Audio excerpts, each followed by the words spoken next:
অন্তর্বর্তী সরকার কি গণভোটে পক্ষ নিতে পারে? অন্তর্বর্তী সরকার কি গণভোটে নিরপেক্ষ থাকতে পারছে? হ্যাঁ ভোটের পক্ষে সরকারের প্রকাশ্য প্রচারণা, পক্ষপাতিত্ব এবং আইনি চ্যালেঞ্জ ও লেভেল প্লেয়িং ফিল্ড নিয়ে প্রশ্ন উঠছে। 12ই ফেব্রুয়ারি সংসদ নির্বাচনের দিনই অনুষ্ঠিত হতে যাচ্ছে ঐতিহাসিক গণভোট। ওই দিন নানা ধরনের সংস্কার বিষয়ক প্রশ্নে জনগণ হ্যাঁ কিংবা না এই দুই বিকল্পের যে কোনো একটিতে ভোট দেবেন। গণতান্ত্রিক প্রক্রিয়ায় সরকারের ভূমিকা হওয়া উচিত নিরপেক্ষ এবং পক্ষপাতহীন ভোট আয়োজন। কিন্তু এবারের বাস্তবতা কি ভিন্ন ইঙ্গিত দিচ্ছে? অন্তর্বর্তী সরকার ইতিমধ্যেই প্রকাশ্যে হ্যাঁ ভোটের পক্ষে ব্যাপক প্রচার প্রচারণা শুরু করেছে। প্রধান উপদেষ্টা থেকে শুরু করে প্রশাসনের বিভিন্ন স্তরের কর্মকর্তা কর্মচারীরা একটি নির্দিষ্ট পক্ষে অবস্থান নিচ্ছেন। প্রধান উপদেষ্টা ডক্টর মোহাম্মদ ইউনূসের সামাজিক যোগাযোগ মাধ্যমে হ্যাঁতে সিল দেওয়ার আহ্বান জানিয়ে ফটোকার্ড শেয়ার করা হয়েছে। ভিডিও বার্তাতেও তিনি জনগণকে হ্যাঁ ভোট দেওয়ার আহ্বান জানিয়েছেন।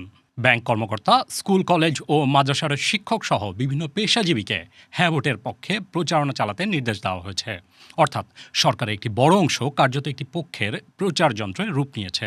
অন্যদিকে দেশের অন্যতম প্রধান রাজনৈতিক দল বিএনপি সহ অন্যান্য রাজনৈতিক দলগুলোর পক্ষ থেকে গণভোট নিয়ে তেমন কোনো দৃশ্যমান প্রচারণা চোখে পড়ছে না। ফলে ভোটের মাঠে তৈরি হচ্ছে স্পষ্ট একপাক্ষিকতা। একদিকে সরকারের পূর্ণ প্রভাব, অন্যদিকে দৃশ্যমান নীরবতা। স্বাভাবিকভাবেই প্রশ্ন উঠছে, গণভোট কি আদৌ সমান সুযোগ ও ন্যায্য প্রতিযোগিতার পরিবেশে অনুষ্ঠিত হচ্ছে? অন্তর্বর্তী সরকারের দায়িত্ব কি ভোটের ফল নির্ধারণে প্রভাব বিস্তার করা, নাকি জনগণকে স্বাধীনভাবে সিদ্ধান্ত নেওয়ার সুযোগ করে দেওয়া? বিশ্লেষকরা দুই ধরনের মতামত দিয়েছেন।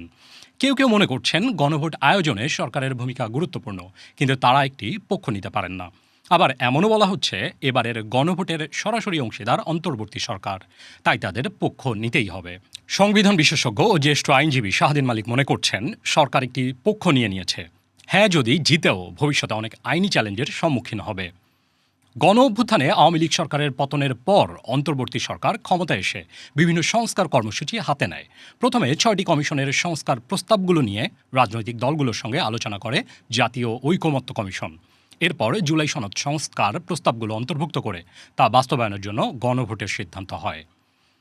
সরকারের পক্ষ থেকে বলা হচ্ছে গণভোটে হ্যাঁ বিজয়ী হলে তত্ত্বাবধায়ক সরকার ও নির্বাচন কমিশন গঠনে সরকার ও বিরোধী দল একই সঙ্গে কাজ করবে। সরকার ইচ্ছেমতো সংবিধান পরিবর্তন করতে পারবে না, কিংবা গুরুত্বপূর্ণ পরিবর্তনের জন্য জনগণের সম্মতি নিতে হবে। সংস্কারে আরও বলা হচ্ছে বিরোধী দল থেকে ডেপুটি স্পিকার ও সংসদের গুরুত্বপূর্ণ কমিটির সভাপতিরা নির্বাচিত হবেন। একজন ব্যক্তি সর্বোচ্চ 10 বছরের বেশি প্রধানমন্ত্রী থাকতে পারবেন না। বিচার ব্যবস্থা স্বাধীনভাবে কাজ করবে। সংসদে নারীর প্রতিনিধিত্ব বাড়বে। ক্ষমতার ভারসাম্য রক্ষায় সংসদে একটি উচ্চ কক্ষ গঠিত হবে। দণ্ডপ্রাপ্ত অপরাধীকে রাষ্ট্রপতি ইচ্ছেমতো ক্ষমা করতে পারবেন না এবং সব ক্ষমতা প্রধানমন্ত্রীর হাতে থাকবে না বলেও জুলাই সনদে উল্লেখ করা হয়েছে। আর এই সনদ বাস্তবায়ন হবে কিনা তা নির্ধারিত হবে গণভোটের মাধ্যমে। সরকারের পক্ষ থেকে হ্যাঁ ভোট জেতাতে ব্যাপক প্রচারণা চালানো হচ্ছে।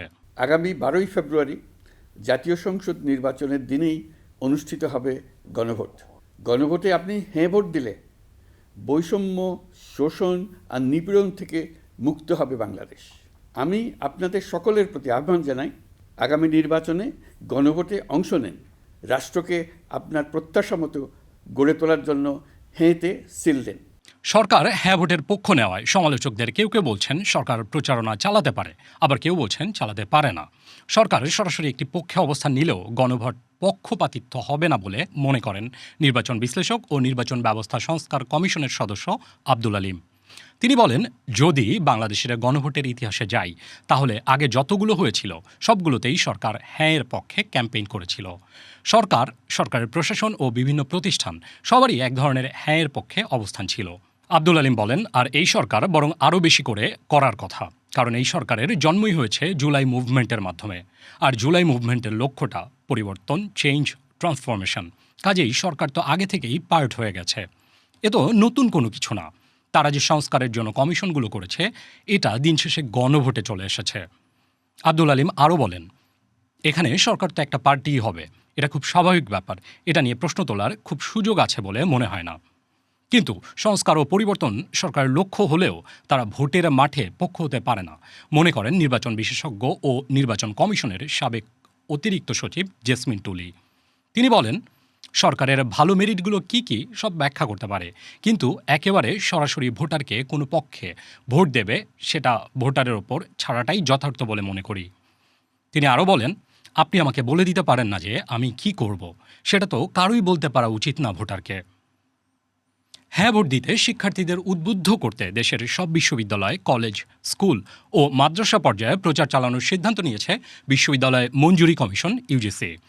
এ লক্ষ্যে হাঁ শিরোনামের লিফলেট ও পুস্তিকা বিতরণ, সোশ্যাল মিডিয়া প্ল্যাটফর্মে গণভোট নিয়ে ডকুমেন্টারি, ভিডিও ক্লিপ ও গান রিলিজ এবং বিশ্ববিদ্যালয় কলেজে ব্যানার, ফেস্টুন ও স্টিকার সাঁটানো হবে।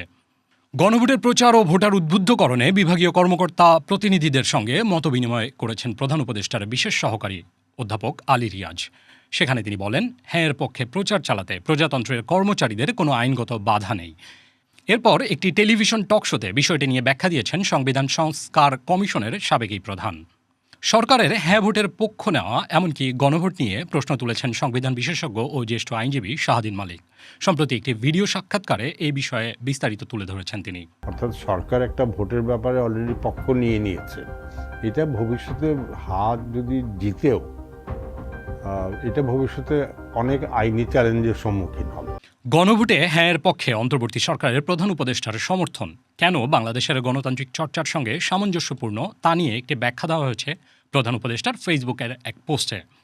সেই পোস্টে লেখা হয়েছে, সাম্প্রতিক সময়ে কিছু মন্তব্যে বলা হয়েছে প্রাতিষ্ঠানিক সংস্কার বিষয়ে জুলাই জাতীয় সনদ 2025 বাস্তবায়নের উপর আসন্ন গণভোটে হ্যাঁ ভোটের পক্ষে অন্তর্বর্তীকালীন সরকার ও প্রধান উপদেষ্টা প্রফেসর মোহাম্মদ ইউনূসের প্রকাশ্য সমর্থন একটি অন্তর্বর্তী প্রশাসনের নিরপেক্ষতার সঙ্গে অসামঞ্জস্যপূর্ণ হতে পারে।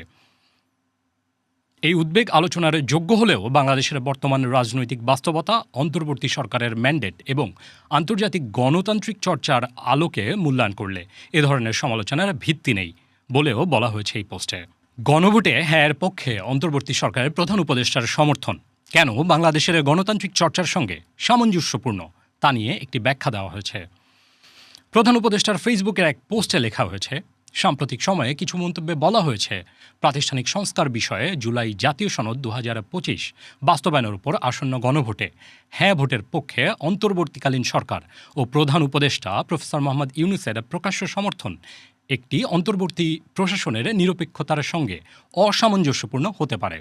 এই উদ্বেগ আলোচনার যোগ্য হলেও বাংলাদেশের বর্তমান রাজনৈতিক বাস্তবতা, অন্তর্বর্তী সরকারের ম্যান্ডেট এবং আন্তর্জাতিক গণতান্ত্রিক চর্চার আলোকে মূল্যায়ন করলে এ ধরনের সমালোচনার ভিত্তি নেই বলেও বলা হয়েছে ওই পোস্টে।